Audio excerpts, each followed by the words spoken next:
စိတ်အတွေ့အကြုံလို့ဆိုတော့ဒီကောင်းစဉ်ကိုကြည့်လိုက်လို့ရှိရင်စိတ်နဲ့အတွေ့ဆိုတာဆောင်ရွက်မှုချင်းမတူဘူးစိတ်ကတခြားအတွေ့ကတခြားဆိုတဲ့အတိတ်ပဲရစိတ်ကအတွေ့လို့စိတ်အတွေ့လို့ပြောလိုက်တာနဲ့တကြိုင်နဲ့လောကလူတွေကထင်နေကြတာစိတ်နဲ့တွေးတာနဲ့တူတူပဲလို့ဒီလိုအောက်မေ့နေကြတယ်။သို့တော့စိတ်အတွေ့အကြုံလို့အဘိဓမ္မာသဘောကိုသိချကြည့်ပဲဆိုလို့ရှိရင်အာယုံကိုသိတတ်တဲ့စိတ်ကလေးကတစ်မျိုးထိုစိတ်မှာမိတွယ်ပြီးတော့ဖြစ်ပေါ်လာတဲ့စေတနာဆိုတဲ့သဘာဝတရားတွေကတစ်မျိုးလို့စိတ်စေတသိက်တစ်မျိုးခွဲခြားပြီးတော့ပြောတဲ့အခါမှာစိတ်ရဲ့အတွေ့ဆိုတဲ့သံဃာလုံးထဲမှာအတွေ့ဆိုတာစေတသိက်တစ်ခုရဲ့နာမည်ပဲလို့ဒီလိုအောင်းရမှတ်ရမယ်နော်အဲ့တော့စိတ်ရဲ့အတွေ့လို့ဆိုတာဟာ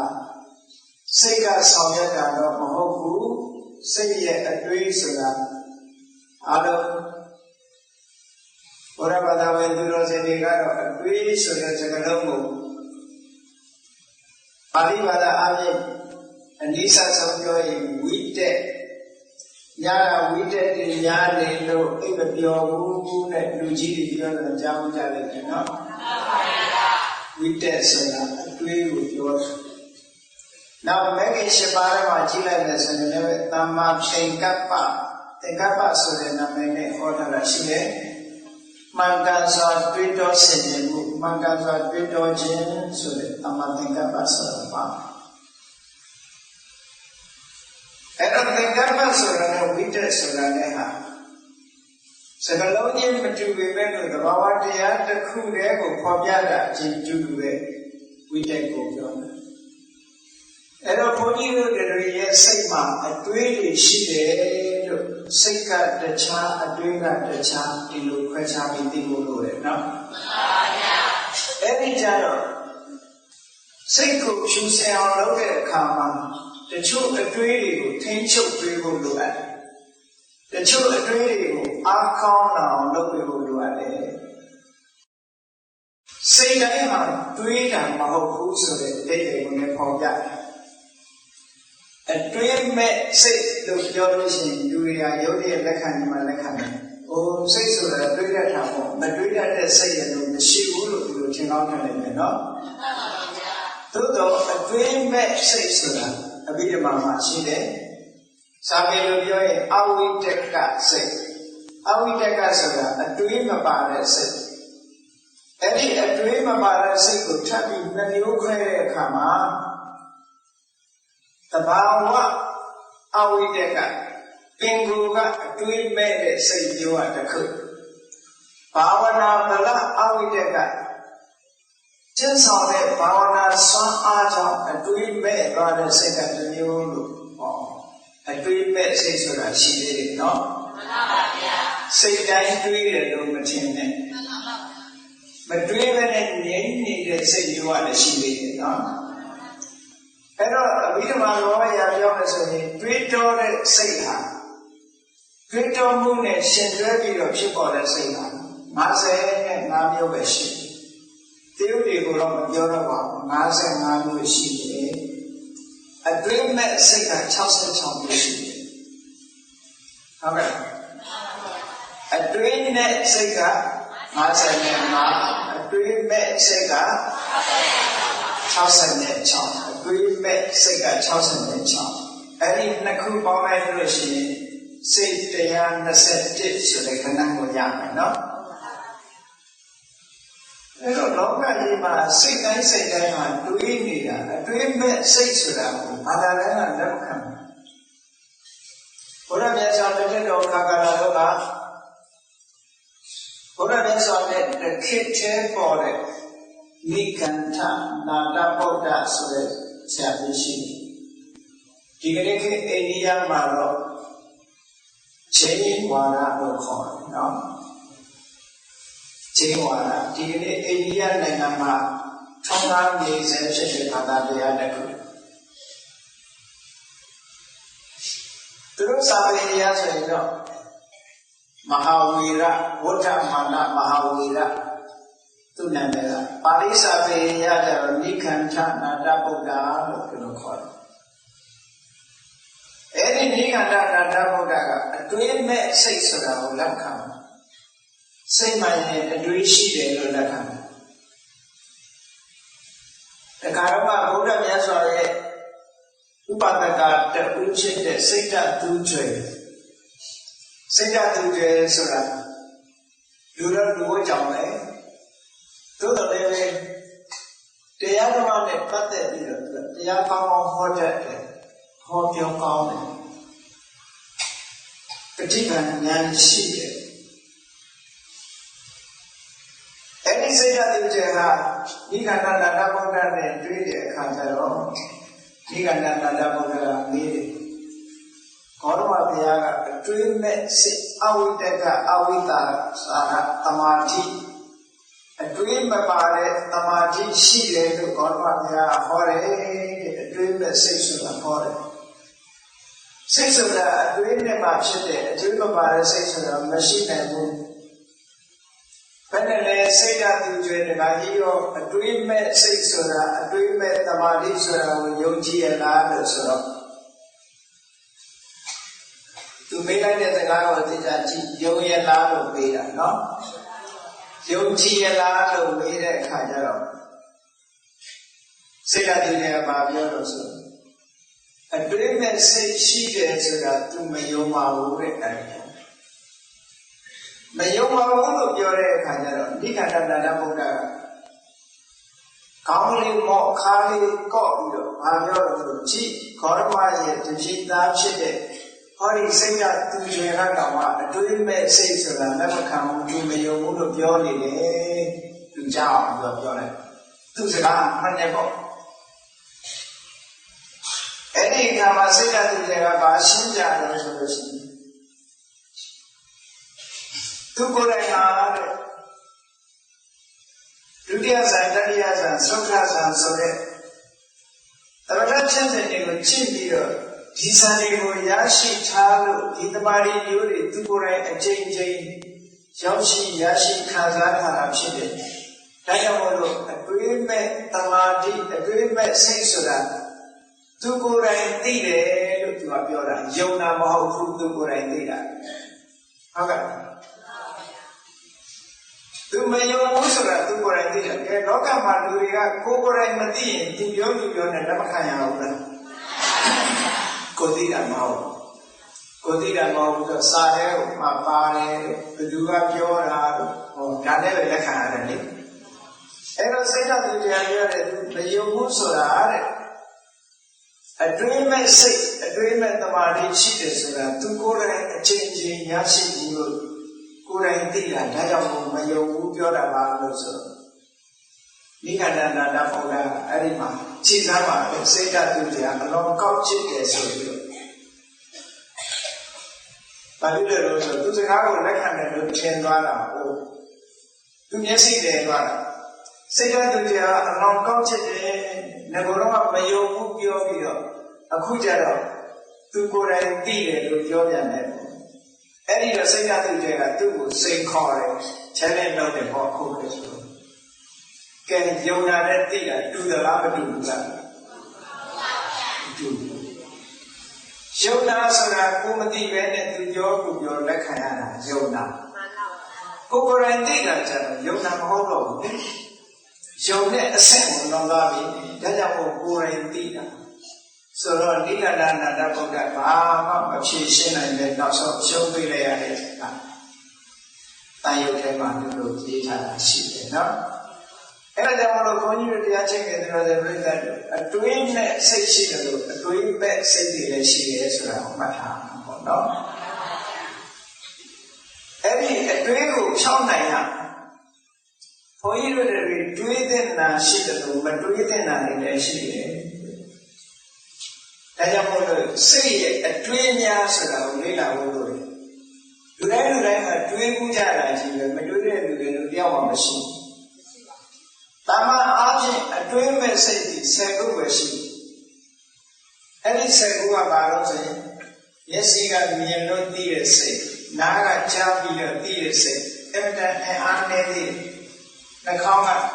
နားပြီးတော့သိတဲ့စိတ်၊လျှာကမရက်ပြီးတော့သိတဲ့စိတ်၊ခန္ဓာကကိုယ်ကထိပြီးတော့သိတဲ့စိတ်။အဲ့ဒီစိတ်ဟာ10မျိုးရှိတယ်။မျက်စိကမြင်ပြီးတော့သိတဲ့စိတ်က2မျိုးရှိတယ်။နားကကြားပြီးသိတာက2မျိုးရှိတယ်။နှာခေါင်းကအနံ့ရပြီးသိတာ၊လျှာကအရသာတွေ့ပြီးသိတာ၊ခန္ဓာကိုယ်ကထိပြီးသိတာ2မျိုးစီဆိုတော့ငါနဲ့ဒီဆိုတော့ပြောပါတော့အဲ့ဒါကအတွေးမဲ့စိတ်တွေးပါလို့အဲ့ဒီစိတ်ကျန်တဲ့စိတ်တွေကတော့အတွေးနဲ့စိတ်တွေကြီးပဲကဲတွေးရင်ကောင်းသလားမကောင်းတဲ့အတွေးတွေကိုဒီတရားနာပြီးတဲ့အခါကျတော့မကောင်းတဲ့အတွေးတွေကိုဘယ်လိုဖြောက်ရမလဲဆိုတာမြတ်စွာဘုရားကဝိတက်ကတန်ဌာနတော့မှာဟောထားတာအလုံးမသားစရာကောင်းပါဘုရားမြတ်စွာကိုယ်တော်ကလူတွေရဲ့စိတ်တွေရဲ့လူစိတ်ရဲ့အတွေးများကိုအလေးထားပြီးတော့ဟောကြားခဲ့တယ်ဟောဒီအတွေးဆိုတာမှန်ကန်စွာတွေးကြလို့ရှိရင်မဂ္ဂင်၈ပါးထဲမှာနာမသင်္ကပ္ပမှန်ကန်သောအတွေးဆိုတာရှိတယ်။အဲဒီမှန်ကန်သောအတွေးဒီနိဗ္ဗာန်ရဖို့အတွက်လမ်းကြောင်းတစ်ခုပဲ။ဟုတ်ကဲ့လား။မှန်ပါဗျာ။နိဗ္ဗာန်ရဖို့လမ်းကြောင်းတစ်ခု။အဲ့ဒါနဲ့ဆန့်ကျင်တဲ့မှားရင်းတွေးတဲ့အတွေးကြတယ်။အပိုင်ငယ်ကြားစေတဲ့အတွေးမျိုးဖြစ်နေ။ဒါကြောင့်ဘုန်းကြီးတို့တွေမှန်ကန်တဲ့အတွေးနဲ့မှားရင်းတဲ့အတွေးဒီနှစ်ခုကိုခွဲခြားထားမှန်ကန်တဲ့အတွေးကိုမိမိရဲ့စိတ်ထဲမှာထူထောင်ပေးပြီးတော့မှားရင်းတဲ့အတွေးကိုခွဲခြားဖြစ်ဖို့ပေါ့အဲ့တော့မှားရင်းတဲ့အတွေးဆိုတာအားလဲမှားရင်းတဲ့အတွေးဆိုတာအဖြစ်ရှိတဲ့အတွေးနောက်ဆင်းရဲတဲ့အကျိုးကိုထုတ်လုပ်တတ်တဲ့အတွေးမှားရင်းနေတဲ့အတွေးအပြစ်ရှိတဲ့ဆင်းရဲတဲ့အကျိုးကိုပေးတတ်တယ်အဲ့ဒီအတွေးမျိုးဒီမှားရင်းတဲ့အတွေးမှန်ကန်တဲ့အတွေးဆိုတာအပြစ်ကင်းတဲ့ကောင်းကျိုးချမ်းသာတွေကိုပေးတတ်တယ်လူစိတ်ထဲမှာဖြစ်ထားတဲ့အတွေးနှစ်မျိုးဟာကွက်ပြတ်ခြားနားဖို့ရှိတယ်အဲ့တော့ဘုန်းကြီးတို့တရားချစ်တဲ့သူတွေနဲ့ပြိဿတို့ဒါလေးကိုသိထားလို့ရှိရင်မှားရင်းတဲ့အတွေ့တွေးမလားမှန်ကန်တဲ့အတွေ့တွေးမလားဟုတ်မှန်ကန်တဲ့အတွေ့ကိုတွေးရတယ်ကဲမှန်ကန်တဲ့အတွေ့ကိုပြောတော့မယ်ဆိုရင်မှားရင်းတဲ့အတွေ့ကိုအရင်ပြောရအောင်ဘာဖြစ်လို့လဲဆိုရင်မမှားဖို့ကအမှန်လို့ဖို့တဲ့ကိုယ်အရေးကြီးတယ်မှန်ပါပါမြတ်စွာဘုရားကလမ်းညွှန်တဲ့အခါမှာမလိုက်ရမယ့်လမ်းကိုအရင်ညွှန်တယ်လိုက်ရမယ့်လမ်းကိုနောက်မှညွှန်ဒါလည်းသိပြီးတော့ဝိသနေဘောဖြစ်တဲ့တဘာဝကြဘာဖြစ်လို့လဲဆိုတော့မလိုက်ရမယ့်လမ်းကိုအရင်ညွှန်ဖို့ကပို့ပြီးတော့အရေးကြီးတာကမလိုက်ရမယ့်လမ်းကိုလိုက်လို့ရှိရင်ဒုက္ခအကြီးကြီးရောက်မှာမဟုတ်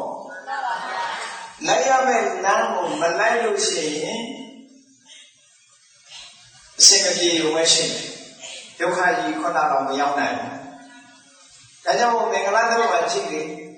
အတေဝနာသဘာဝနာပဏိတံနေသတေဝနာ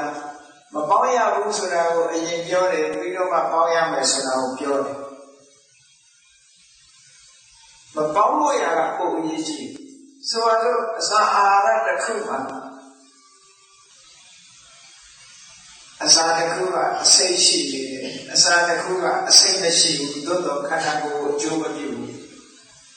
အဲ့ဒီနှစ်ခုမသိလို့စားမဲ့ပုဂ္ဂိုလ်ဘယ်ဟာကိုအရင်တားဖို့လိုအပ်တယ်စိတ်ရှိတဲ့အစာကိုမစားမိဖို့ဆိုတာဒါကိုအရေးကြီးတယ်ခေါင်းကအစိတ်မရှိတဲ့အစာကအကျိုးမပြုရုံပဲမပြုမှာဒုက္ခရောက်မသွားနိုင်ဘူးအစိတ်နဲ့စိတ်ရှိတဲ့အစာကိုစားပြီးချက်ချင်းဒုက္ခရောက်သွားနိုင်တော့ကြောင့် မလုပ်ရမယ့်ဟာကိုအရင်ပြောရတယ်ဒါအရေးကြီးလုပ်ရမယ့်ဟာကိုနောက်မှပြောဒါကြောင့်မို့လို့မြတ်စွာဘုရားဟောတဲ့နိလတ်တိုင်းလည်းမတွေးရမယ့်အတွေးတွေကပါရီပါလေဆိုတာစဉ်းစားကြည့်ရအောင်စံတုပ္ပတ္တဟိတလောဘနဲ့တွေးတဲ့အတွေးတွေလောဘနဲ့တွေးတဲ့အတွေးတွေမှန်သမျှကောင်းတဲ့အတွေးမဖြစ်နိုင်ဘူးလူတွေကတော့ထင်ကောင်းထင်ပဲလူဆိုတာလောဘတော့ရှိတာပေါ့လောဘနဲ့တွေးလို့ရှိရင်ကောင်းကျိုးချမ်းသာတွေရနေတယ်လို့ဒီလိုစိတ်ထင်ကောင်းထင်တယ်သို့တော့လောဘနဲ့တွေးတဲ့အတွေးဒီကောင်းကျိုးချမ်းသာပေးတာတဲ့အဆိုးပေးတာပုံရတယ်အဲ့ဒီလောဘနဲ့တွေးတဲ့အတွေးကိုစာပေလိုပြောရင်ကာမဝိတ္တလို့ခေါ်တယ်ကာမဝိတ္တဆိုတာကာမဆိုတာလိုချင်စရာအာယုန်တွေကိုကာမထိုလိုချင်စရာအာယုန်တွေကိုလိုချင်တဲ့လောဘဆိုတာနဲ့ရှင်တွဲလာတဲ့အတွေးဒီမတွေးရမယ့်အတွေးလောကလူတွေကတော့ဒါအတွေးနေကြအတွေးဖြစ်ဟုတ်ကဲ့ကာမအာယုန်နဲ့ပတ်သက်တဲ့အတွေးဆိုတာဒီလောကမှာဒါယိုးနေတဲ့အတွေးတစ်ခုဘယ်လိုဟာလဲလို့ဆိုရင်မျက်စိကတာရာကြည့်ခြင်းနဲ့နားကတာယာတဲ့အတန်လေးကိုနားထောင်ခြင်းနဲ့နှာခေါင်းကပွေးချိုင်တာလေးကိုနမ်းရှုခြင်းနဲ့တရားကအရသာရှိတာလေးကိုစားခြင်းနဲ့ခန္ဓာကိုယ်ကအထီးတွေ့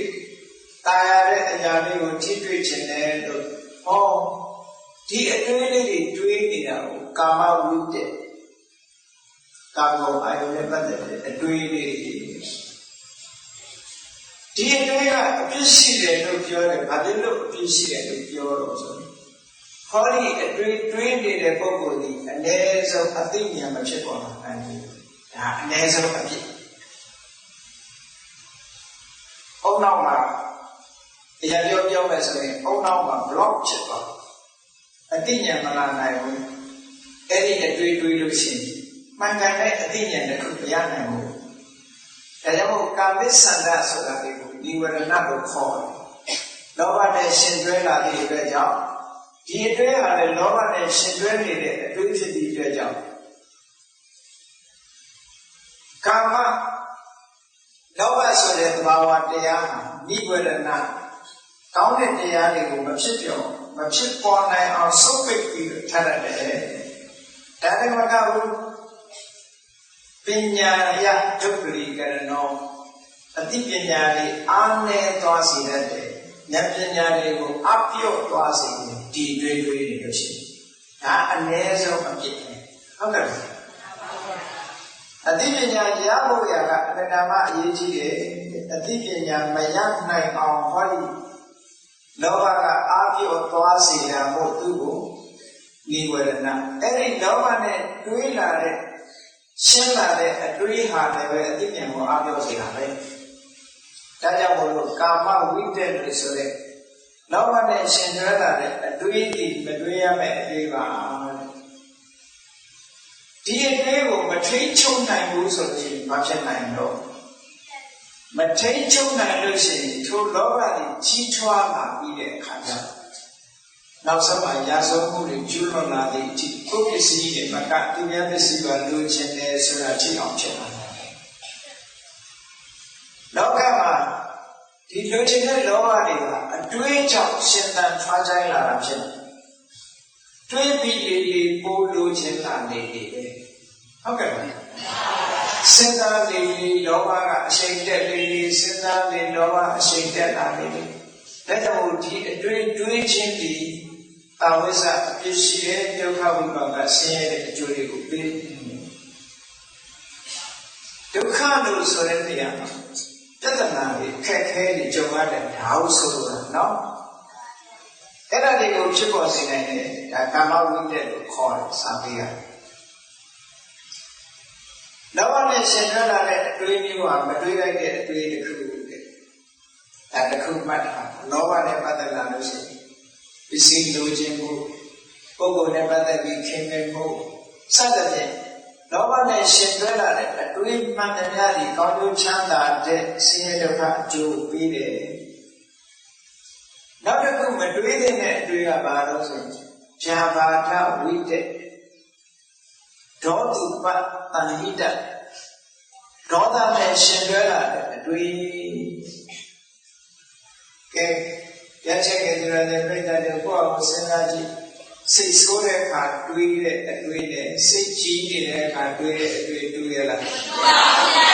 ဒီဒေါသနဲ့တွေးနေတဲ့အတွေးတွေသူရဲ့စိတ်ကိုငြိမ်းချမ်းမှုကိုမပေးနိုင်တဲ့အပြင်တစ်ခါသားကိုရံလို့ဖို့ပဲတွေးနေတယ်ဟုတ်ကဲ့မှန်ပါဗျာကိုမချင်တဲ့ပုဂ္ဂိုလ်တယောက်ကိုအမြဲတမ်းရံလို့ဖို့ပဲတွေးနေတယ်။အော်ဒီတွေးမျိုးဟာကောင်းတဲ့အတွေးဘယ်လိုမှမဖြစ်နိုင်ဘူး။အဲ့ဒီအတွေးကိုဇာဘာဒဝိတက်လို့ခေါ်ပါလေ။အာယုန်တစ်ခုတွေးပြီးတဲ့အခါမှာမချင်တဲ့ဆိုတဲ့နေရာမှာပုဂ္ဂိုလ်ကိုမချင်တဲ့တာကတစ်မျိုးတက်မဲ့ကိုမချင်တဲ့တာကတစ်မျိုးရှိတယ်။လူရဲ့စိတ်ဟာအလုံးစားကြတယ်။သက်ရှိကိုမချင်တဲ့တာဖြစ်တယ်လို့ပဲတက်မဲ့အပေါ်မှာလည်းမချင်တဲ့ဖြစ်တတ်သေးတယ်နော်။ဒါကြောင့်မို့လို့အာကာရဝတ္ထု9မျိုးလို့ဆိုတဲ့အချိန်မှာတက်မဲ့နဲ့ပတ်သက်ပြီးထဲလိုက်လို့ရှိရင်10မျိုးဖြစ်သွားတယ်။လူရဲ့စိတ်ထဲမှာမချင်တဲ့ဖြစ်ဖို့ရအတွေးဒေါသနဲ့ပတ်သက်လာလို့ရှိရင်စိတ်ထဲမှာဆွတ်မှတ်ပြီးတော့တေးထားတဲ့အတေးဘယ်နှခုရှိလို့9ခုရှိတယ်ပေါ့တက်ရှိတွေနဲ့ပတ်သက်လာရင်9ခုရှိတယ်9ခုကိုအလွယ်မှတ်ဖို့ရပြောမယ်ဆိုလို့ရှိရင်ဒီပုဂ္ဂိုလ်ဟာငါရဲ့အကျိုးမဲ့ကိုအရင်ကလည်းလုပ်ခဲ့တယ်အခုလည်းလုပ်နေတယ်နောက်လည်းလုပ်အောင်မှာပဲဒေါသနဲ့တွေးတဲ့အတွေးကအဲ့လိုက်တွေးတာနော်ဒီလူဟာငါရဲ့အကျိုးမဲ့ကိုအရင်ကလည်းလုပ်ခဲ့တယ်ငါအကျိုးမဲ့ပျက်စီးအောင်အရင်ကလည်းလုပ်ခဲ့တယ်အခုလည်းလုပ်နေတယ်နောက်လည်းလုပ်အောင်ပါပဲမချင်မနှံ့နေဖြစ်ဒါကတော့ခုဖြစ်သွားငါနဲ့ခင်မင်တဲ့ပုဂ္ဂိုလ်ရဲ့ပျက်စီးနေတာဆုံးရှုံးမှုကိုအကျိုးမဲ့တွေကိုအရင်ကလည်းလုပ်ခဲ့တယ်အခုလည်းလုပ်နေတယ်နောက်လည်းလုပ်အောင်ပါပဲဒါကတော့ငါနဲ့မတည့်တဲ့ပုဂ္ဂိုလ်ကိုမြောက်ပင်ပေးပြီးကောင်းကျိုးချမ်းသာတွေရအောင်ဒီလူကကူညီနေတယ်အရင်ကလည်းကူညီခဲ့တယ်အခုလည်းကူညီနေတယ်ပဲနောက်လည်းကူညီအောင်ပါပဲဟောအားလုံးပေါင်းလိုက်တော့ဘယ်လိုဖြစ်လဲဟုတ်ပါဘူးဒေါသနဲ့တွေးတဲ့အတွေးဒီအဲ့ဒီဘက်ကိုခြေပြုတ်သွားခြေတည်သွားတယ်လူလောကမှာဒါတော့များများကိုယ့်ကိုယ်ကအတွေ့အကြုံရှိကြပြီးသားတွေပဲကုထုစေတီမှာဆိုအတွေ့အကြုံရှိနော်အဲ့ဒီအတွေ့တွေကဒေါသနဲ့ပတ်သက်တဲ့အတွေ့တွေဒါကိုအာဂတဝတ္ထု9မျိုးလို့ခေါ်တယ်နောက်တစ်ခုတတ်မဲ့နဲ့ပတ်သက်တာကြတော့ဘာလို့ဆိုကြည့်တချို့လူတွေကခလုတ်တိုက်လို့ရှိရင်အဲ့ဒီခလုတ်စိတ်ဆိုးတယ်နေပူလို့ရှိရင်လည်းနေပူရမလားစိတ်ဆိုးတယ်နေတိုက်ရင်လည်းတိုက်ရမလားစိတ်ဆိုးတယ်မီးပူရင်လည်းပူရမလားစိတ်ဆိုးတယ်စိတ်တူတဲ့လူကမြင်မြင်တရားစိတ်တူနေတာဟုတ်ကဲ့ဒေါသနဲ့ပတ်သက်လာတဲ့အတွေးဘုန်းကြီးတို့စီမှာတခါကြီးတယောက်စိတ်တူပုံလေးကိုပြောပြဘယ်လိုစိတ်တူလို့ဒီတရားဝိမြေယုဆန်တဲ့ဖို့ဆိုတာရွက်လေးတစ်စင်းနဲ့တရားဝိမြေယုဆန်တဲ့ဖို့ဆိုတာဒီနာမရွက်ကထွက်လို့ရလေငိမ့်နေတဲ့အခါကျတော့ရေစီးကလည်းတန်တော့လေကိုလော်ပြီးတော့မသွားနိုင်ဘူးမသွားနိုင်တော့ဘာလို့လဲဆိုကုန်းပေါ်ဆင်းပြီးလေကိုကျိုးနဲ့ချီပြီးတော့ခါကိုကျိုးနဲ့ချီလမ်းလျှောက်ပြီးလေကိုဆွဲရအဲ့ဒါလိုဆန်တဲ့ရတယ်အဲ့ဒီပင်ပင်ပန်းပန်းနဲ့တရားဝိမြေကောက်ကောက်ကွေ့ကွေ့ကိုဆန်တဲ့လာလိုက်တာလေလေးကတချူးချူးနဲ့ရွာသားရောက်မှတိုက်လာညော်လိုက်တဲ့လေတလောင်းလုံးပင်ပင်ပန်းပန်းကျိုးနဲ့ဆွဲပြီးတော့တက်လာခဲ့ရတာကြည်ကြီး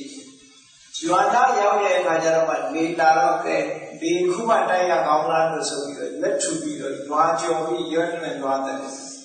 အဲ့ဒါရွာကျော်ရွက်နဲ့ဆိုတာအဲ့ဒါပြောတယ်နော် သူစိတ်တို့ကကြည့်ရွာရောက်နေပြီလေမနေနိုင်ဘူး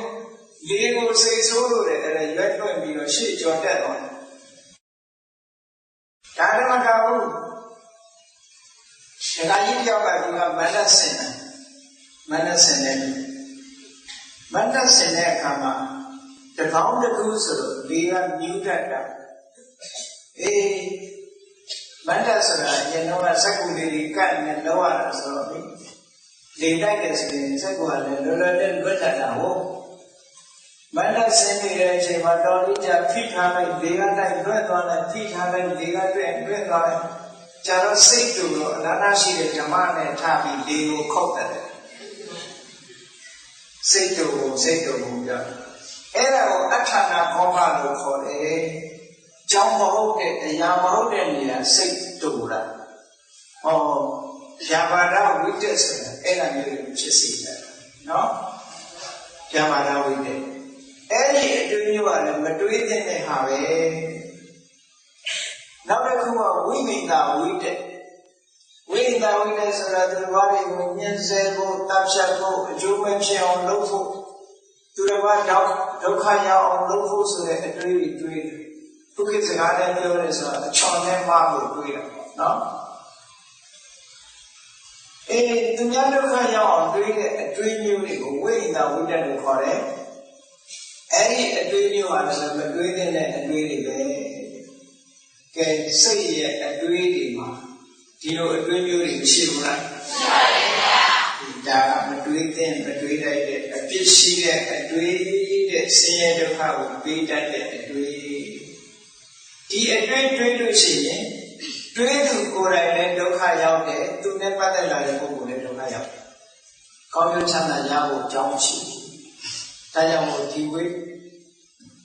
အတွေးတွေကိုမိစ္ဆာဝိတ္တလို့ခေါ်တာပေါ့ဒါဖြင့်အဲ့ဒီအတွေးတွေကိုဖယ်ရှားဖို့ရအတွက်တွေးတဲ့အတွေးနဲ့အစားထိုးကြရဘယ်ရာပဲဖြစ်ဖြစ်အစားထိုးเสียရှိရအစားထိုးရမောင်းနေရင်ဗာနဲ့အစားထိုးနဲ့အစားထိုးမောင်းပြောခြင်းအလင်းနဲ့အစားထိုးအဲ့ဒါလိုပဲမှားရတဲ့အတွေးတွေကိုမှန်ကန်တဲ့အတွေးနဲ့အစားထိုးပြရမယ်ကာမဝိတ္တရဲ့စัจ jin ဘက်ကဘာလို့ဆိုနိက္ခမဝိတ္တဆိုတာကာမဂုဏ်အာယုန်တွေမျက်စိကမြင်ပြီးတော့လှတာဖတာတွေကိုကြည့်ဖို့ဆိုတဲ့အတွေးတွေနားကตาရတဲ့အတန်ကိုနားထောင်ဖို့ဆိုတဲ့အတွေးတွေနှာခေါင်းကမွေးချိုင်တာကိုမှလမ်းရှုလို့တဲ့အတွေးတွေလျှာလည်းပဲအရသာခံစားလို့တဲ့အတွေးတွေခန္ဓာကိုယ်ကထိတွေ့လို့တဲ့အတွေးတွေအဲ့ဒီအတွေးမျိုးတွေဖယ်ရှားပြီးတရားနာသွားမယ်ဆိုတဲ့အတွေးဒါနကောင်းမှုပြုလုပ်မယ်ဆိုတဲ့အတွေးသီလဆောက်မယ်ဆိုတဲ့အတွေးကမ္မထမ်းတရားအထုတ်မယ်ဆိုတဲ့အတွေးလေးတွေတော့မရှိဘူးလားရှိပါတယ်ဗျာဒီမှာအတွေးမတူဘူးနော်ဒီနေ့တော့ဇာတ်ကောင်းလို့ဇာတ်နဲ့ကြည့်မယ်တရားပွဲမသွားသေးဘူးဆိုတဲ့တွေးတဲ့လူလည်းရှိမယ်ဟုတ်ကဲ့မှန်ပါဗျာဇာတ်တော့ကောင်းမကြည့်တော့ဘူးဒီနေ့တရားပဲသွားလွယ်မယ်ဆိုတဲ့လူရောအဲ့လိုအတွေးရှိတဲ့လူရောမရှိဘူးရှိပါတယ်ဗျာအတွေးချင်းမတူဘူးနော်မှန်ပါဗျာအဲ့တော့တရားပွဲလာပြီးတရားနာတဲ့လူကအသိဉာဏ်နဲ့ချက်ချင်းရသွားနိုင်ဘူးပေါ့ကောင်းပြီမှန်ကန်တဲ့အတွေးအဲ့ဒါအကျိုးပြုဒါကြောင့်မို့မှန်ကန်တဲ့အတွေးဟာကာမဂုဏ်အာယုန်တွေထဲမှာပျော်လို့တဲ့အတွေးကိုပဲကာမဂုဏ်အာယုန်တွေကိုမျက်စိမျက်နှာတွဲပြီးတော့ကောင်းတဲ့အလုပ်တွေလုပ်မယ်ဆိုတဲ့အတွေးမျိုးတွေးလာပြီဆိုလို့ရှိရင်ဒီပုဂ္ဂိုလ်ဟာအနဝိဇ္ဇအပြစ်ကင်းလာယုံမကဒုက္ခဝိပါကချမ်းသာတဲ့အကျိုးတွေကိုဟောဒီအတွေးကထုတ်လုပ်ပေးနေတယ်။ဒါကြောင့်မလို့နိက္ခမဝိတ္တကောင်းတဲ့အတွေးတွေနော်သူကဘာနဲ့ရှင်တွဲလာလို့ဆိုအလောဘဆိုတဲ့သဘာဝတရားနဲ့ရှင်တွဲအလောဘဆိုတာလောဘရဲ့ဆန့်ကျင်ဘက်လောဘကိုဖယ်ရှားပြနိုင်တဲ့သဘာဝတရားတစ်ခုအဲ့ဒီသဘာဝတရားတစ်ခုမိမိစိတ်ထဲဝင်လာမယ်ဆိုရင်ဘာလို့စဉ်းစားတော့လူဘုတန်ဖို့ရိစိတ်ကူးလာတယ်ကုညီခြင်းတဲ့စိတ်တွေဝင်လာတယ်ဟောမိမိပစ္စည်းကိုဆုံးလွှတ်ခြင်းနဲ့အများနဲ့ share လုပ်ခြင်းနဲ့ဆိုတဲ့ဟောကုသိုလ်စိတ်တွေဝင်လာgenerosity လို့ခေါ်တာ အဲ့ဒါမျိုးပေါ်လာတယ်အဲ့ဒါကနိခမဝိတ္တနောက်ထပ်တွေးရမယ့်အတွေးတစ်ခုကမှန်ကန်တဲ့အတွေးတစ်ခုကဘာလို့ဆိုရင်အပြာပါဒဝိတ္တမေတ္တာနဲ့ရှင်းလာတဲ့အတွေးခုနကမုန်းတီးတဲ့အတွေးနဲ့တွေးလာလို့ရှိရင်လူလည်းမုန်းတီးတာပဲသဘာဝတရားတွေတတ်မဲ့တွေပေါ်မှာလည်းမုန်းတီးတာပဲမုန်းတီးတဲ့အတွေးတွေကပြာပါဒဝိတ္တအဲ့ဒီအမုန်းတရားကင်းတဲ့နှလုံးသားနဲ့အများတ attva တွေချမ်းသာကြပါစေဘယ်သူကိုကူညီရမယ်ဒုက္ခရောက်နေတဲ့လူတွေကူညီခြင်းနဲ့ကောင်းကျိုးချမ်းသာတွေလိုလားတယ်ဆိုတဲ့အတွေးလေးနဲ့တွေးလိုက်တာမအေးချမ်းဘူးလားအေးချမ်းပါဗျာအေးချမ်းတယ်မေတ္တာနဲ့တွေးတဲ့အတွေးအပြာပါဒဝိတ္တလို့ခေါ်တယ်အများတ attva တွေရဲ့ကောင်းကျိုးချမ်းသာတွေညှော်ပိုးပြီးတော့တွေးနေတဲ့အတွေးတ attva အားလုံးချမ်းသာကြပါစေစိတ်ကလည်းတွေးတယ်နှုတ်ကလည်းပြောတယ်လက်ကလည်းလောက်ကင်ပေးတယ်ဟောကောင်းကျိုးချမ်းသာတွေကိုရစေမိမိဒီကောင်းတဲ့အတွေ့ကိုတွေးသည့်အတွက်ကြောင့်ကောင်းတဲ့စကားပြောလာတယ်ကောင်းတဲ့အလုပ်တွေလုပ်လာတဲ့အတွက်ကြောင့်မိမိကိုယ်တိုင်ကလည်းအပြည့်ကင်းတယ်ကောင်းကျိုးချမ်းသာတွေလည်းရတယ်သူတစ်ပါးလည်းကောင်းကျိုးချမ်းသာတွေကိုရသွားနိုင်ဟောဒီတွေ့ဟုတ်ကဲ့မှန်ပါဗျာကောင်းကျိုးချမ်းသာတွေရသွားဆိုဒါကြောင့်မို့ဒါကတွေးတဲ့အတွေ့နောက်တစ်ခုကအဝိဟိတဝိရကကရုဏာနဲ့တွေးတဲ့အတွေ့အကျဉ်းနာနဲ့တွေးတယ်သူတော်ဘာကိုရဲရဲဆက်ဆက်လုပ်ဖို့သူတော်ဘာဒုက္ခရောက်တာကိုကြည့်ချင်တဲ့အတွေ့မျိုးမဟုတ်ပဲနဲ့သူတော်ဘာကိုမညှင်းဆဲပဲနဲ့အလုံးဆင်းရဲဒုက္ခကလွတ်မြောက်ကြပါစေဒုက္ခရောက်နေတဲ့လူဘယ်လိုကယ်ရမလဲဘယ်လိုအားပေးရမလဲဘယ်လိုကူညီရမလဲမပြည့်မစုံဖြစ်နေတဲ့ပုဂ္ဂိုလ်ဘယ်လိုကူညီရမလဲဘယ်လိုအားပေးရမလဲစိတ်ဓာတ်ကျနေတဲ့ပုဂ္ဂိုလ်ဘယ်လိုကူညီရမလဲဘယ်လိုအားပေးရမလဲလောကကြီးမှာစားစရာတောင်းစရာချုံးနေတယ်လို့လိုအပ်နေတဲ့ပုဂ္ဂိုလ်ဘယ်လိုမျှတပြီးတော့ခံစားရမလဲဆိုတဲ့အတွေးလေးတွေကကောင်းတဲ့အတွေးမဟုတ်ဘူးလားမှန်ပါဗျာကရုဏာနဲ့တွေးတဲ့အတွေးလေးအဲ့ဒီအတွေးလေးရှိလာတဲ့ပုဂ္ဂိုလ်တယောက်ဒီဒုက္ခရောက်နေတဲ့ပုဂ္ဂိုလ်လိုအပ်နေတဲ့ပုဂ္ဂိုလ်တွေကိုကူညီဖို့ရဝန်လေးပါမလားဝန်လေးပါဗျာလောကကြီးမှာကူညီကြတယ်ဆိုတာအဲ့ဒီအဝိဟိတဝိတ္တကြောင့်ကူညီတာတဥဒ္ဓကူညီကြဆိုတော့မိလောင်မှုနဲ့ကြုံလို့မိဘေဒုက္ခတွေကူညီကြတယ်ရေမျောလို့ရေဘေဒုက္ခတွေကူညီကြတယ်လေတိုက်လို့လေဘေဒုက္ခတွေကူညီကြတယ်ဟောဒီအတွေ့အလေးတွေကြောင့်ကူညီတာနော်အေးအဲ့ဒါအဝိဟိတဝိတ္တကိုတွေးတဲ့အတွေ့ကဲစိတ်ရဲ့အတွေးတွေကိုပြန်ပြောလိုက်မယ်ဆိုရင်စိတ်ရဲ့အတွေးများတွေမကောင်းတဲ့အတွေးကသုံးဖို့မတွေးတဲ့အတွေးကသုံးမျိုးကောင်းတဲ့အတွေးတွေးတဲ့အတွေးကသုံးမျိုးဟောတရားချက်တွေတော်တော်ပြိတ္တတွေမကောင်းတဲ့အတွေးတွေမိမိတဏ္ဍာမှာပေါ်လာလို့ရှိရင်ဖယ်ရှားပြဖို့မလိုဘူးလားလိုပါပါဗျာဆက်တွေးနေရင်တာဝိဇ္ဇအပြစ်ရှိပြီးဒုက္ခဝိပါကဆင်းရဲတဲ့အကျိုးတွေပေါ်လာလိမ့်မယ်မှန်ပါပါဒီတော့ကြောင့်မလို့ဒါတွေကိုဆက်သွေးဖို့မတော်ဘူးကောင်းတဲ့အတွေ့နဲ့အစားထိုးမယ်ဟောဝိတကတဏ္ဍာနာတော့မှာမြတ်စွာဘုရားကဟောထားတာရှိဝိတကတဏ္ဍာနာတော့မှာအတွေ့ကိုလူထိန်းချုပ်တယ်ဆိုရင်ဒီစနစ်ကိုပြတာဘယ်နဲ့လဲတော့ထိန်းချုပ်လို့မရဘူးနော်စိတ်ထဲမှာတွေးနေတဲ့အတွေ့တွေကအလေးချင်းဟာတစ်ဘက်ကများနေလို့ဆိုမကောင်းတဲ့ဘက်ကအလေးချင်းတွေများနေမကောင်းတဲ့ဘက်ကအလေးချင်းတွေများနေတဲ့အတွက်ကြောင့်လွယ်လွယ်ကူကူနဲ့မကောင်းတဲ့အတွေးတွေကနေပြီးတော့ရုပ်ထွက်ဖို့ဆိုတာຫນွယ်တဲ့ကိစ္စမဟုတ်ဘူးတဲ့။ဒါကြောင့်မြတ်စွာဘုရားကနိစ္စနဲ့၅မျိုးပြထားတယ်တဲ့။မကောင်းတဲ့အတွေးတွေကနေရုပ်ထွက်ဖို့ရအတွက်နိစ္စနဲ့၅မျိုးပြထားတယ်။မြတ်စွာဘုရားဟောတော့ကတော့တပဋ္ဌာန်ဖြစ်စဉ်တစ်ခုကိုကျင့်နေတဲ့ပုဂ္ဂိုလ်ကိုဥတည်ပြီးတော့ဟောထားတာဖြစ်နေကြတာဘယ်ပုဂ္ဂိုလ်ပဲဖြစ်စေဟောဒီအတွေ့ကိုထုံချင်းထိချုပ်ချင်လို့ရှိရင်ဒီလမ်းစဉ်နဲ့တွားရဟုတ်ကဲ့ကိုယ့်ရဲ့မကောင်းတဲ့အတွေ့တွေကိုထိချုပ်ဖို့ရတယ်ဟောဒီလမ်းကြောင်းကရှောက်ရတယ်ကဲကောင်းပြီအကြမ်းဖျင်းပြန်ပြောမယ်ဆိုရင်လူတွေရဲ့စိတ်ရဲ့အတွေ့တွေဟာလောဘနဲ့တွေးလာတာရှိတယ်ဒေါသနဲ့တွဲပြီးတွေးလာတာရှိတယ်မောဟနဲ့တွေးလာတာရှိတယ်နော် ဒါနဲ့လောဘနဲ့တွေးတာထင်ရှားပါတယ်ဒေါသနဲ့တွေးတာလည်းထင်ရှားတယ်မောဟနဲ့တွေးတာကျတော့ဘယ်လိုတွေးရလဲဆိုမောဟနဲ့တွေးပြီးဆိုရင်မလုတင်တာကိုလုတင်တာထင်လာတယ်လုတင်တာကိုမလုတင်ဘူးလို့ထင်လာတယ်အဲ့ဒါမောဟနဲ့တွေးတယ်သူကကိုယ်အနေမကြည့်ဘူးလားကြည့်ပါရဲ့ဗျာမလုတင်တာကိုလုတင်တယ်လို့ထင်တယ်လုတင်တာကျတော့မလုတင်ဘူးထင်လာအဲ့လိုလောဘဒေါသမောဟဆိုတဲ့ဒီတရားတွေဥဆောင်လာတဲ့အတွေးမျိုးတွေအနည်းရှိတဲ့အတွေးတွေကောင်းပြီဘုန်းကြီးတို့တွေလောဘနဲ့အတွေးတွေတစ်ခုပေါ်လာတယ်ဆိုပါစို့အဲ့ဒီလောဘနဲ့အတွေးတွေတစ်ခုပေါ်လာတယ်ဘယ်လိုထိန်းချုပ်မလဲဒေါသနဲ့ရှင်တွဲလာတဲ့အတွေးတစ်ခုပေါ်လာတယ်ဘယ်လိုထိန်းချုပ်မလဲမောဟလို့ဆိုရင်တွေးဝေမှုနဲ့ရှင်တွဲလာတဲ့အတွေးတွေပေါ်လာဘယ်လိုထိန်းချုပ်လဲမြတ်စွာဘုရားကထိန်းချုပ်ပုံထိန်းချုပ်ပြီး၅မျိုးနံပါတ်1ကဘာလို့ဆိုရင်မကောင်းတဲ့အတွေးပေါ်လာပြီဆိုလို့ရှိရင်အာယုံပြောင်းလိုက်ပါပဲဒါတစ်ခုနော်ဆက်မတွေးနဲ့ပြောင်းလိုက်ဒါကိုပြောအာယုံပြောင်းပြီးတော့ဖြည့်ရှင်းရကဲဘယ်လိုအာယုံပြောင်းပြီးတော့ဖြည့်ရှင်းမလို့ဒါကိုပြန်ပြီးတော့ကြည့်အာယုံပြောင်းဖြည့်ရှင်းပြီး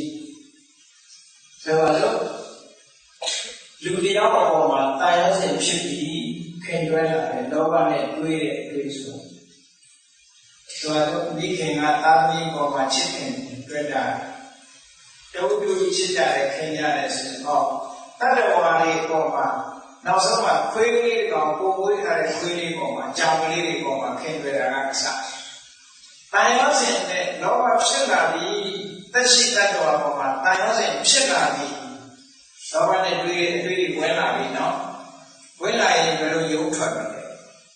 နောက်တစ်ခုကပစ္စည်းပေါ်မှာရောမခင်တယ်ဘူးလားခင်ပါပါဗျာ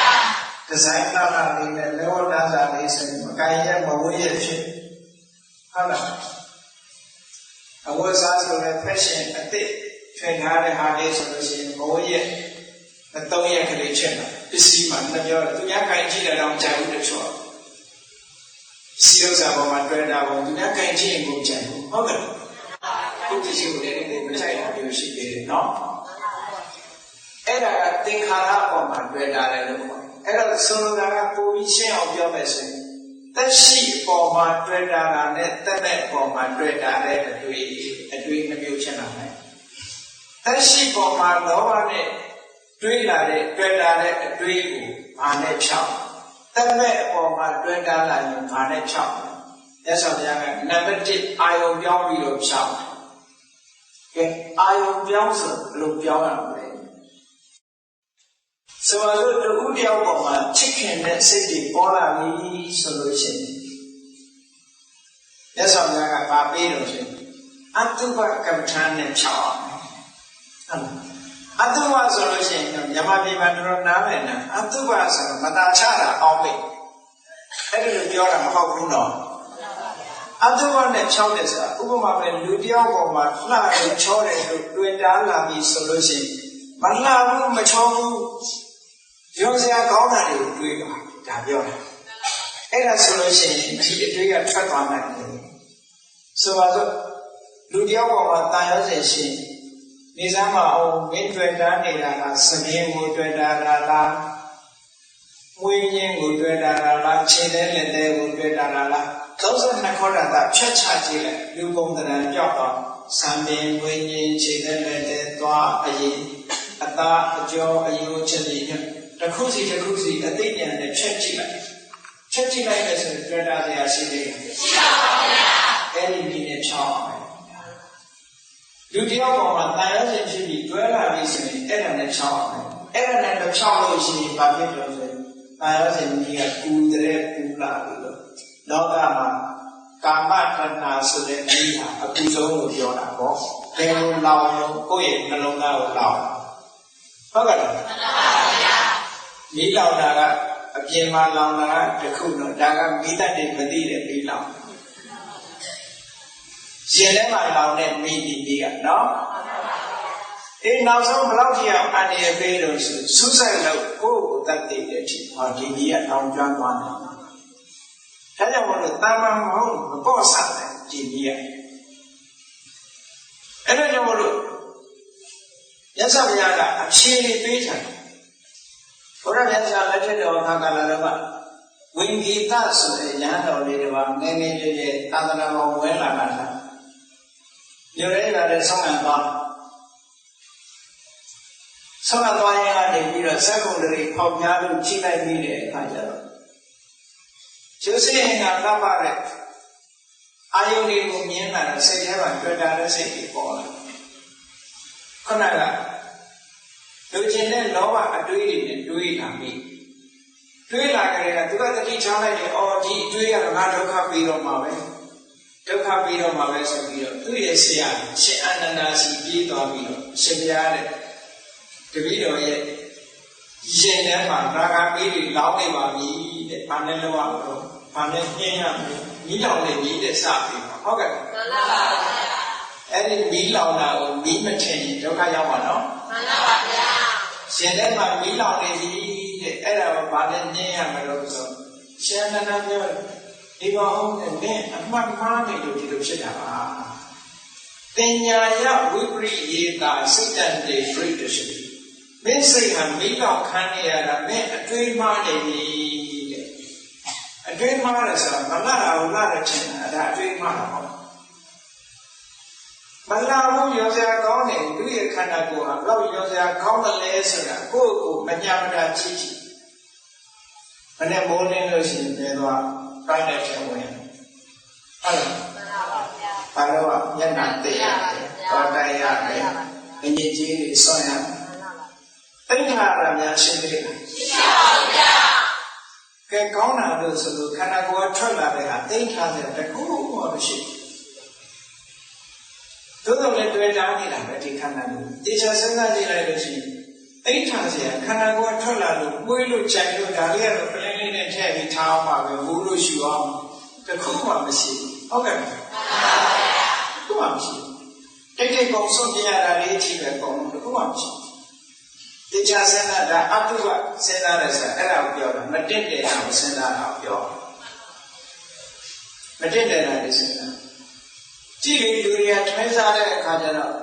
မိသားစုကိုမိတ်ဆွေတကယ်ချင်းတွေနဲ့ပြောပြပါပါစားကြတောက်ကြလူလေကောင်မှအလှအပပြင်းစင်ပြီးတော့စားကြတယ်မဟုတ်လားမှန်ပါဗျာစားပြီးလို့ဗိုက်ထဲရောက်တဲ့အခါကျတော့နောက်ဆုံးကျတော့ဘာလို့နှစ်ယောက်သုံးယောက်မသွားလာတဲ့အခါကျတက်တယ်လို့လားမတက်တယ်လို့လားမတက်တယ်ပါဗျာနောက်ထင်ရှားတော့ဒီအဲ့ဒီဟာနောက်ဆုံးအဆင့်ပြောလိုက်တာနောက်ဆုံးအဆင့်မဟုတ်ပဲနဲ့အစာလေးတစ်ခုကပါဇက်ထဲမထည့်ခင်အချိန်လေးတော့တာတန်ရှင်းတယ်လို့သတ်မှတ်တယ်ပါဇက်ထဲထည့်ပြီးဟောငါထည့်လိုက်ပြီရောအင်းစားမလားဆိုဘယ်သူစားမလို့စားပါဗျာဒီမသိတဲ့ကလေးလေးတွေပဲစားကောင်းစားမယ်သိရင်ဘယ်သူမှချက်မင်းခွန့်ကျွေးလို့စားမှာမဟုတ်ဘူးနော်ဘာဖြစ်လို့လဲယွန်လို့လားကြိုက်လို့လားယွန်စရာကောင်းတယ်ဆိုမှမချင်းချောင်းအဲ့ဒါလေးတွေးခိုင်းတာအတုပပညာဆိုအဲ့ဒါလေးကိုကြည့်ခိုင်းတယ်ဟောပါဇက်ထဲနဲ့ရောက်သွားတယ်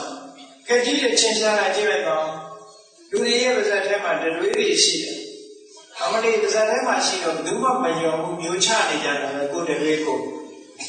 မယုံထွေးကလည်းထွေးကြည့်ပြီးပြန်တော့မလားဆိုရင်တော့ပါမလားတော့ပါဘူးဗျာကိုဟာပဲကိုဟာချက်ချင်းကြီးလွတ်သွားတာနဲ့တကယ်နဲ့အတုပဖြစ်သွားဟုတ်ကဲ့ကောင်းပေါ်ကစပင်လေးနဲ့ကြည့်လိုက်ပါအမလေးကောင်းပေါ်ကြတော့အယောင်မျိုးမျိုးဆိုးတယ်နော်အနက်ကနေပြီးတော့ရွှေရောင်လိုချင်တာနဲ့အနက်ကအဖြူရောင်လိုချင်တာနဲ့နော်အယောင်မျိုးမျိုးဆိုးတယ်စပင်ကိုအဲ့ဒီအယောင်မျိုးမျိုးဆိုးပြီးတော့တသားကလုံနေတဲ့စပင်မွေးလေးတစ်ပင်သမင်းမကန်ထဲမှာတွေ့ရင်ဘယ်လိုလုပ်စားမလားဖြစ်မှာဖြစ်ပါပါဗျာဟောစပင်ကလည်းသူ့နေရာသူနေရင်တော့ဟုတ်တယ်ရောင်ရောင်ရှိတယ်တခြားနေရာရောက်လာရင်သူကစွန့်ပစ်ပစ္စည်းတွေပါတော့လားမှန်ပါဗျာကဲအဲ့တော့မတက်တယ်ဘူးဆိုတာမထင်ရှားဘူးထင်ရှားပါဗျာထင်ရှားတယ်လက်သေးလေးကလည်းလက်ပေါ်မှာရှိနေတဲ့အချိန်မှာအယောင်မျိုးစုံဆိုးအနီးဆိုးမျိုးဆိုးအမဲဆိုးအပြာဆိုးအဆိုးရောင်မျိုးစုံဆိုးလက်ပေါ်မှာကဲလက်ကနေပြီးချွတ်လိုက်တဲ့လက်သေးလေးတွေချက်သိမ်းထားတယ်သိမ်းထားပါဗျာ ထားတော့လူခန္ဓာကိုယ်လွတ်သွားတဲ့တဲ့တိုင်းနဲ့အဲ့တော့လွတ်သွားတဲ့လက်သေးနဲ့လက်ပေါ်မှာရှိနေတဲ့လက်သေးဟာတူတူပါပဲတူတူပဲနာမ်ကြည့်တူတူပဲဒီတိုင်းပဲသို့တော်လူကြီးရဲ့စိတ်မှာကျတော့ကြွားချပါပြန်ဟုတ်ကဲ့အဲ့ဒီသဘောတွေကိုဆင်ခြင်စဉ်းစားပြီးတာဟာအာယုံပြောင်းတယ်လို့ခေါ်တယ်လူတယောက်ပေါ်မှာတာယောစဉ်ဖြစ်လာပြီဆိုလို့ရှိရင်အဲ့ဒီအာယုံပြောင်းတဲ့နည်းကြီးထွက်ပါအတွေးကိုဖယ်ရှားဖြစ်တဲ့နည်းပဲမြတ်စွာဘုရားဒီနည်းကိုခေါ်တယ်အဉ္ဉံနိမိတ်တံမနတိကတ္တဗံနဲ့အာယုံပြောင်းပြီးတော့ကြည့်လိုက်ပါလှတယ်လို့ထင်နေတဲ့အတွေးကိုမလှဘူးဆိုတဲ့အတွေးနဲ့အစားထိုးလိုက်လို့ရှိရင်ခုနလောဘသည်လောဘနောက်ဆုတ်သွားပါလိမ့်မယ်ရင်ထဲကိုပူအောင်လုပ်နေတဲ့လောဘကငြိမ့်သွားလိုက်တယ်ဒါဆေးနော်လောကလူတွေကဒီလိုကောင်းရင်တော့ဆေးတောက်တယ်ခုစိတ်နေမကောင်းတာနဲ့ဆေးတောက်ဖို့လိုတယ်နိုင်ငံခြားတွေမှာဒီလိုဆေးမျိုးမရှိဘူးသူတို့စီမှာဘာလုပ်လို့ဆို psychotherapist psychiatrist တို့ psychotherapist ဆိုတာဘာမှလုပ်ရင်စိတ်အထူးမှုဆရာဝန်တွေပေါ့နော် psychotherapy ဆိုတာအဲ့ဒါစိတ်ကိုဆေးမကျွေးပဲနဲ့ခဏနေကိုလိုပြောဒီလိုပြောပြီးပြေးလဲအောင်ပြောနေတာအဲ့ဒါ psychotherapy လို့ခေါ်တယ်။ရသော်ဘုရားတရားတော်ကအဲ့ဒီလိုပြောရုံနဲ့မဟုတ်ဘူးလုံးဝကောင်းကောင်းကုစားပေးနိုင်တယ်။ဒါနဲ့ psychotherapy တမျိုးပဲဟောဒီ psychotherapy ကိုသူတို့စီမှာမသိလို့ရှိရင်သူတို့အသုံးချမှာသိချာဒါဗုဒ္ဓရဲ့ Buddhist psychotherapy လို့ခေါ်နော်မကောင်းတဲ့အတွေးကိုကောင်းတဲ့အတွေးနဲ့အစားထိုးလိုက်ဒီအာယုံပြောင်းပြီးတော့အစားထိုးတယ်လောဘဖြစ်နေပြီဆိုရင်အဲ့ဒီလောဘကိုဖယ်ရှားဖို့ရအတွက်ခဏကဒီမိလောဘဖြစ်နေတဲ့အာယုံတစ်ခုကိုအစားထိုးပြီးတော့စဉ်းစားလိုက်ရင်ခဏကရှင်ဝိကိတကိုရှင်အနန္ဒာပြောတယ်မင်းအတွေးမှားနေတာအတွေးတွေမှားနေတဲ့ကြောင့်အတွေးကိုပြန်ပြီးတော့တွေးလိုက်ပါအတုပါယစိတ်တံဘာဝေဟိမာနနုတ္တယမောဇဟာမတည့်တယ်ဘူးဆိုတဲ့အရာကိုမင်းသိချာစဉ်းစားပြီးကြည့်လိုက်ပါဟောကြည့်လိုက်လို့ရှင်ခုနကရင်ထဲမှာလောင်းနေတဲ့ကာမရာဂမီးနေနေတော့ဆက်လောင်းလို့မရတော့အဲ့လိုမဟုတ်ရင်ဆက်လောင်းနေမှာပဲเนาะဒါကသက်ရှိတတ္တဝါပေါ်မှာတန်ရောစင်နဲ့တွေးတဲ့အတွေးလောဘတွေဖြစ်လာရင်ဒီလိုဖြေရှင်းတယ်ဒါဖြင့်တတ်မဲ့သင်္ခါရတွေဥပမာပဲလက်ဝတ်လက်စားတို့အဝတ်အစားတို့အိုးအိမ်တို့စသဖြင့်ကိုယ့်ရဲ့သုံးတဲ့ပစ္စည်းတွေပေါ်မှာတန်ရောစင်တွေတိတ်ကြီးနေလောဘတွေတိတ်ဖြစ်လာပြီဆိုရင်ဘာနဲ့တောင်းလဲဆိုတော့မြတ်စွာဘုရားကအဲ့ဒါကြတော့မငြဲဘူးတခဏလေးပဲသုံးရတာဆိုတဲ့အတွေးလေးနဲ့ဖယ်ရှားပြပါကြည့်လေဘလောက်ကောင်းတဲ့ဟာပဲဖြစ်ဖြစ်အဝတ်စားလေးတွေဝတ်တာဘယ်နဲ့ဝယ်ရမှာတော့ဟောင်းသွားဘူးလားဟောင်းပါဗျာပန်းလေးတွေတယူတရားနဲ့အပဒံလှတဲ့ပန်းလေးတွေရှိတယ်ပန်းဟိုးလေးထိုးဆိုင်တာခေါင်းပေါ်ပန်းတာဘယ်တော့ကြာမှာတော့ကြာအေးအဲ့ဒါကိုတွေးလိုက်ပါတွေးလိုက်လို့ရှိရင်ခေါင်းကသူ့ပေါ်မှာတွေးတာနေတဲ့တာယာစင်ကိုရော့ချပါမှာသိချာသူများအကိုင်မခံတာတို့ဘာလို့ဒီစိတ်တွေမရှိတော့ဒါပကြံမြင်ပြတ်သွားမှာပဲဆိုတာကိုသိနေပြီဟုတ်ကဲ့ဒါဝကလေးကအခိုက်အတန့်လေးပဲရှိတယ်အနိစ္စမမြဲဘူးဆိုတဲ့သဘောလေးကိုတွေးကြည့်ပါ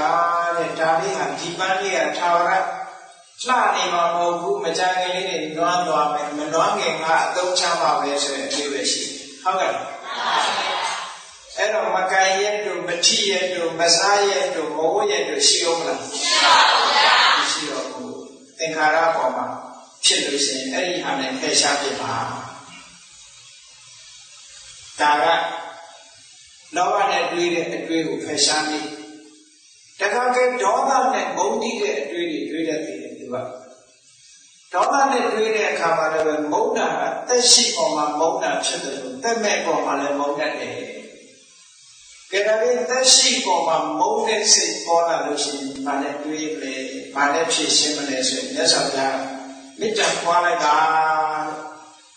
သူကျိုးလိုလားတဲ့စိတ်ကိုထားနိုင်အောင်ကြိုးစားပါဟုတ်ကဲ့ ဒီခန္ဓာခွင့်လွှတ်ခြင်းမေတ္တာထားခြင်းဖြင့်ကိုယ့်ရဲ့ရှင်တဲ့နှလုံးထဲမှာဖူလောင်နေတဲ့ဇာပါရမိကိုငြိမ့်မှာလို့ပြောတယ်အဲ့ဒါနဲ့ငြိမ့်ထိုင်တယ်ဒါပေမဲ့ဒါကသက်ရှိမှမေတ္တာထားနိုင်အောင်ကြိုးစားမေတ္တာထားဖို့ဆိုတာလည်းလွယ်တာတော့မဟုတ်ဘူးတော့ကြည့်အမုန်းစိတ်ကဖြောက်ဖို့တော်တော်ခက်တယ်အမုန်းစိတ်ဆိုတာဖြောက်ဖို့တော်တော်ခက်တယ်ဖြောက်ဖို့တော်တော်ခက်တဲ့အတွက်ကြောင့်အမုန်းစိတ်ပြင်းထန်လာပြီဆိုလို့ရှိရင်မြတ်စွာဘုရားသုတ်တန်တစ်ခုမှလင်းပေးထားတယ်မေတ္တာပွားတယ်မေတ္တာပွားလို့မရရင်မလုပ်ရမလို့ဆိုတဏှာပိုက်ပေါ်တဏှာလို့လည်းမရဘူးတဏှာလို့မရဘူးဆိုရင်မလုပ်ဘူးကံကံရဲ့အကျိုးတွေးလိုက်တဲ့သူလည်းသူကံနဲ့သူလာတာငါနဲ့ကံနဲ့ပေါ့ဒါမုန်းနေရောပါဖြစ်မှာဟုတ်လားသူကံရောရဲ့အကျိုးကြီးပွားပါပဲသူကံနဲ့သူငါနဲ့ကံနဲ့ငါတို့ကံကိုတွေးလိုက်အဲ့ဒါလို့မရရင်ဘာလို့အောင်လို့ဆိုမေ့လိုက်ပေါ့နောက်ဆုံးကမေ့ပြလိုက်တယ်ဟုတ်ကဲ့လားဘယ်နည်းနဲ့ပဲဖြစ်ဖြစ်ပြောင်းဖို့ရအဓိကမှာမှန်ပါဗျာရင်ထဲနှလုံးထဲမှာပူလောင်စေတတ်တဲ့ဒေါသရဲ့အတွေးတွေကိုလည်းအဲ့ဒီနည်းနဲ့ဖြေရှင်းအောင်ဒါဖြင့်တတ်မဲ့ဥစ္စာတွေပေါ်မှာမုန်းနေမှုဆိုတာလူရဲ့စိတ်ထဲမှာတစ်ခါတည်းပေါ်လာတဲ့သိအဲ့ဒါလို့ပေါ်လာလို့ရှိရင်ဥမာပဲတိပ္ပညီရဲ့ဒီနားလေးမှာရှုပ်နေတဲ့တိပ္ပညီကိုမုန်းတယ်အရွက်တွေခဏခဏကြွေကြလို့တကယ်စီခဏခဏတည်းမုန်းနေတဲ့တိပ္ပညီအဲ့ဒါလို့ဆိုလို့ရှိရင်ဘာဆင်ရင်စဉ်းစားရမလို့ဆိုရင်မြတ်စွာဘုရားဓာတုမနတိကာလလေဓာတ်သဘောတွေကိုတွေးကြည့်လိုက်ပါမေမုန်းတာလားပထဝီဓာတ်ကိုမုန်းတာလားအာဘောဓာတ်ကိုမုန်းတာလားတေဇောဓာတ်ကိုမုန်းတာလားစသဖြင့်ဒီကိုယ့်ရဲ့အမုန်းရဲ့တရားကိုတည်တည်ချာချာရှာလိုက်တဲ့အခါကျတော့အမုန်းတရားတွေတရားမရှိတဲ့ကြောင်းလဲသွားနိုင်ပါလေလက်တွေ့စမ်းကြည့်ပေါ့ဒါနော်အမုန်းစိတ်တွေနဲ့အတွေးဝင်လာလို့ရှိရင်အဲ့ဒီနည်းတွေနဲ့တတ်မဲ့တွေမှာဖြည့်ရှင်းပါဒါဖြင့်မောဟနဲ့ပတ်သက်လာတဲ့အတွေးတွေကြတော့အထက်ကရာဆရာကြီးကနီလန်းကားဆိုတွေးထားတယ်နံပါတ်1ကဆရာကောင်းသမားကောင်းအစီကပ်ပြီးတော့ဘုဒ္ဓတစီဘူးကတရားနာပါဆရာကောင်းသမားကောင်းစီကပ်ရမောဟကြီးနေတဲ့လူလုံးတဲ့မလုံးတဲ့မလုံးတဲ့နာမလုံးတဲ့နဲ့ချင်းနေတယ်လုံးတဲ့နာမလုံးတဲ့ဘူးလို့ချင်းနေတဲ့တူဝေမှုရှိတဲ့ပုဂ္ဂိုလ်ဒီထိုကဲ့သို့မတူဝေရအောင်ဆရာကောင်းသမားကောင်းချင်းတယ်အဲနံပါတ်1ဆရာကောင်းသမားကောင်းနဲ့ချင်းကပ်ပြီးတော့အဲ့ဒီဆရာကောင်းသမားကောင်းကပညာသင်တဲ့နံပါတ်1နံပါတ်3ကကိုသင်ထားတဲ့ပညာတွေကိုရှင်းရှင်းဆုံးဖြတ်ဖို့ရတဲ့ရှင်းလင်းအောင်အဓိပ္ပာယ်ရှင်းပြဖို့မေးတယ်မေးခွန်းထုတ်တယ်ဟောဒါကတော့ပညာတိုးတက်ခြင်းအကြောင်းဟုတ်ကဲ့မောဟကိုဖြောက်ဖို့ရပညာတိုးတက်လာမှမောဟပြောက်မှာအဲ့ဒါကြောင့်မို့လို့မောဟကိုပယ်ရှားပြစ်ချင်လို့ရှိရင်အသိပညာတွေတိုးတက်တဲ့ခြင်းကိုလောရမယ်အဲ့ဒီနည်းတွေနဲ့ဖြည့်ရှင်းဆုံးဖြတ်ပြီးတော့ပြရတယ်ဒီလိုဆိုလို့ကဲကောင်းပြီဒါကအာယုံပြောင်းပြီးတော့ထွက်ပေါက်ရှာတဲ့နည်းအတွေးမှားနေတိုင်းအာယုံပြောင်းပြီးတော့ထွက်ပေါက်ရှာတဲ့နည်းနဲ့ပြေးလိုက်နောက်တစ်နည်းကဘာလို့ဆိုလောဘနဲ့တွေးနေမယ်ဒေါသနဲ့တွေးနေမယ်မောဟနဲ့တွေးနေမယ်ဆိုလို့ရှိရင်နောက်တစ်နည်းကဘာလို့အောင်လို့ဆိုရင်အဲ့ဒီကိုတွေးနေတဲ့အရာရဲ့အပြစ်ကိုရှင်းပြမှာတို့ကိုတွေးနေတဲ့စိတ်အဖြစ်ကိုရှင်းပြဥပမာလူချင်းတဲ့ကာမနဲ့ပတ်သက်တဲ့အတွေးတွေတွေးနေမယ်မုန်းတိတဲ့အတွေးတွေတွေးနေမယ်လူတစ်ဖက်သားကိုရန်ရှာဖို့အတွေးတွေတွေးနေမယ်ဆိုလို့ရှိရင်ဒီအတွေးတွေအပင်ကြီးချနိုင်တဲ့အတွေးတွေပါလားငါဒုက္ခရောက်မဲ့အတွေးတွေပါလားဘုဒ္ဓဝေသားနဲ့အကျိုးပြည့်စည်သွားနိုင်တယ်ငါမှလည်းဒုက္ခရောက်မဲ့ဆိုတဲ့အတွေးတွေပါလားအမတန်မှကြောက်စရာကောင်းတဲ့အတွေးတွေဒီအတွေးတွေငါဆက်တွေးနေငါဒုက္ခရောက်လိမ့်မယ်ဟုတ်ဒီလိုဆင်ခြင်ကြည့်လိုက်ပါအဲ့ဒါလို့ဆင်ခြင်လိုက်လို့ရှိရင်ခုနကအတွေးဟာထပ်ပေါက်ရပါလိမ့်မယ်မကောင်းတဲ့အတွေးဖြောက်နိုင်ပါလိမ့်မကောင်းတဲ့အတွေးတွေဖြောက်နိုင်ပါလိမ့်ဒါလက်တွေ့ကျင့်သုံးကြည့်ရဟုတ်ကဲ့ဒါကဒုတိယနည်းပထမနည်းကအာယုံပြောင်းတာဒုတိယနည်းကအပြစ်ကိုတွေးတာထပ်ပြီးတော့ကိုတွေးတဲ့အတွေးရဲ့အပြစ်ကိုဆင်ခြင်တာနော်ဆင်ခြင်သုံးတယ်နောက်တတိယနည်းကိုမြတ်စွာဘုရားပြီး တတိယနည်းကဘာလို့အောင်မလို့ဆိုလို့ရှိရင်မေ့ပြရစိတ်ထဲမှာမထားနဲ့ဆက်မတွေးနဲ့လို့ဆိုလို့ကိုတွေးတဲ့အတွေးတစ်ခုကဖြောက်လို့မရဘူးဆိုရင်ဆက်မတွေးနဲ့စိတ်ထဲမှာကိုပေါ်မလာအောင်ဟာအဲ့ဒါကတတိယနည်းဒါပေမဲ့စတုတ္ထနည်းကဘာလို့ဆိုလို့ရှိရင်ဒီအတွေးတွေကစတယ်လေဆိုရင်အတွေးရဲ့အခြေရင်းကိုလိုက်ရှာတာသူ့မှာပဲလောဘနဲ့တွေးနေတဲ့အတွေးတွေဒေါသနဲ့တွေးတဲ့အတွေးတွေမောဟနဲ့တွေးတဲ့အတွေးတွေရံလိုချင်တဲ့အတွေးတွေဘယ်စနေတာတော့လို့ဆိုတဲ့အတွေးရဲ့အခြေရင်းတွေကိုသိအောင်လိုက်ရှာရင်နဲ့ထွက်ပေါက်တွေ့သွားနိုင်တယ်အတွေးဟာပြောင်းနေတာဖြစ်သွားအကြောင်းရှာတာနဲ့ပဲထို့အတွေးဟာထွက်ပေါက်ရသွားနိုင်တယ်ဟုတ်ကဲ့လားနောက်တနည်းကြတော့မြတ်စွာဘုရားဗာပေးထားတယ်မကောင်းတဲ့အတွေ့အကြုံကတာမန်နဲ့ဖြောက်လို့မရဘူးအာယုံပြောင်းတဲ့စနစ်နဲ့လည်းမအောင်မြင်ဘူးအပြစ်ကိုဆင်ញင်တွေးတောတဲ့နည်းနဲ့လည်းမအောင်မြင်ဘူးမေ့လို့လည်းမရဘူးအရင်မြင့်ရှာလို့လည်းမရဘူးဆိုလို့ရှိရင်ဘာလို့ရမှာလို့ဆိုစိတ်ကိုစိတ်နဲ့ဖိနှိပ်ပြီးတော့မရရအောင်ကြိုးစားပါလေနောက်ဆုံးကတော့ဒါဟုတ်ကဲ့လက်လျှောက်မပေးနဲ့တဲ့နောက်ဆုံးကြရင်တော့အဲ့ဒါမရရအောင်ရသော်ဘုရားကဘယ်လောက်ထိအောင်ဟောတာလို့ဆိုဓာနေပိဓာနမာဒယဇီဝါယတာလုံးအာဟိတဝါအံတော်ကြိတ်ပြီးတော့လောက်ရမယ်ဟုတ်လားမကောင်းတဲ့အတွေ့အကြုံနေရင်အဲ့ဒီအတွေ့ကိုအံကြိတ်ပြီးတော့ဖြေရှင်းရမယ်လောကလူတွေကအံတော်ကြိတ်ပါတယ်မာနဲ့ကြိတ်တော့မခံနိုင်တဲ့စိတ်တွေကြိတ်ဟုတ်ကဲ့လူတရားကိုမခံနိုင်ဘူးဆိုရင်အဲ့ဒီမခံနိုင်တဲ့စိတ်နဲ့အံကြိတ်တယ်နော်ဇီဝါယတာလုံးအာဟိတဝါအာဟိစဘာလို့လဲရှာနဲ့အာကောင်ကိုထောက်တယ်ဆိုတက်ခောက်ပြီးတော့ဒီဟာမျိုးကဖြစ်ကိုမဖြစ်စေရဘူးဆိုပြီးတော့ကိုယ့်ကိုတတိဝေးပြီးတော့စိတ်ကိုစိတ်နဲ့ဖိညစ်ပြီးတော့မကောင်းတဲ့အတွေ့တွေကိုဖယ်ရှားပြပါဒါကဝိတက်ကတန်ထာနာတုတ်မှာမြတ်စွာဘုရားကဟောတာနော်အဲ့တော့စိတ်ရဲ့အတွေ့တွေကမကောင်းတဲ့အတွေ့တွေကိုဟောဒီနိစ္စနဲ့၅မျိုးပြန်ပြီးတော့ပြောရအောင်နံပါတ်၁ကအာယုံပြောင်းပြီးတော့ဖြည့်ရှင်းတဲ့နိစ္စနံပါတ်2ကအပြစ်ရှာပြီးတော့အပြစ်ကိုဆင်ញင်ပြီးဆင်ញင်တောင်းတပြီးဖြည့်ရှင်းတဲ့နည်းနံပါတ်3ကမေ့ရတဲ့နည်းနံပါတ်4ကအရင်မြစ်ရှာဖွေပြီးတော့ဖြည့်ဖြောင်းတဲ့နည်းနံပါတ်5ကစိတ်နဲ့ဖိညစ်ပြီးတော့မရရအောင်ကြိုးစားတဲ့နည်းတဲ့အဲဒီ5မျိုးဟုတ်ကဲ့အဲဒီ5မျိုးနဲ့လုပ်လို့ရှိရင်စိတ်ရဲ့အတွေးတွေမကောင်းတဲ့အတွေးတွေကလုံးဝခင်းသွားပြီးတော့ဘာဖြစ်လာလဲဆိုရင်အတွေးပေါ်မှာပိုင်နိုင်မှုဆိုတဲ့ပါဝါတစ်ခုရလာတယ်အဲ့ဒီပါဝါကဘာလို့ဆိုကိုတွေးချင်တဲ့အတွေးတွေးလို့ရ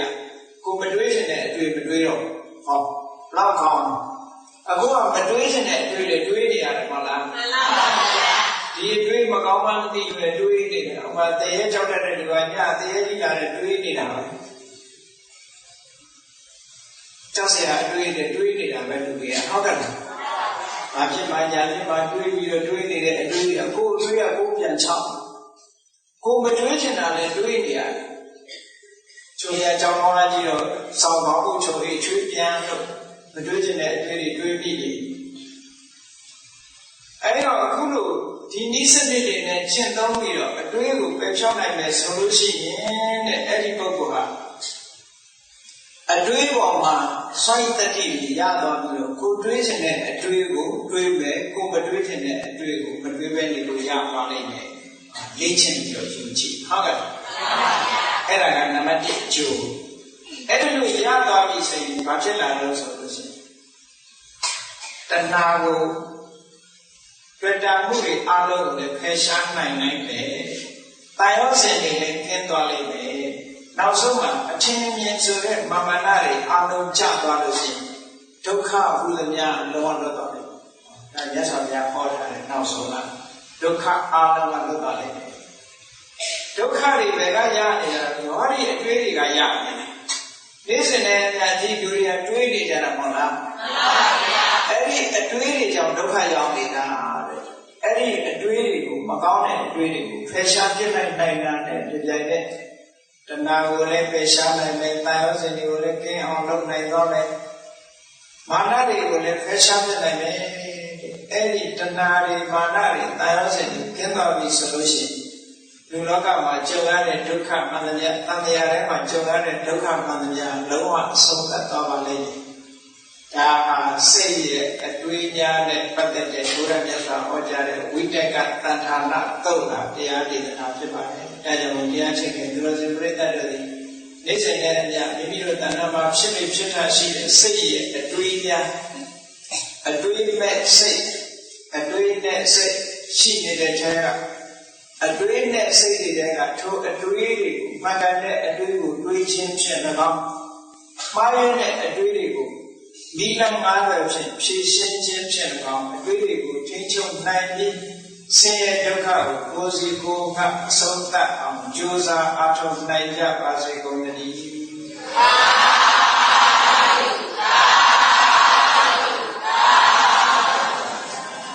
ဤတွင်မဲ့စိတ်ရဲ့အတွေးများတရားပွဲပြီးပါပြီမေတ္တာပို့ကြရအောင်